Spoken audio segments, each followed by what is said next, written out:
देखिए, जिस तरह की भी रिपोर्ट्स आई हैं अभी ये एमपी और राजस्थान में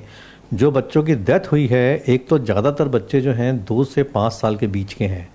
और ऐसा देखा जा रहा है कि कोई कफ सिरप पीने की वजह से इनकी डेथ हुई है। तो एक पर्टिकुलर कंपनी है जिसके कफ सिरप जिसमें डेक्स्ट्रोमेथॉर्फन ब्रोमाइड करके एक सॉल्ट है, उसकी वजह से ये वाला कफ सिरप है जो इम्प्लिकेट हो रहा है। या तो ये इसकी ओवरडोज हुई बच्चों को,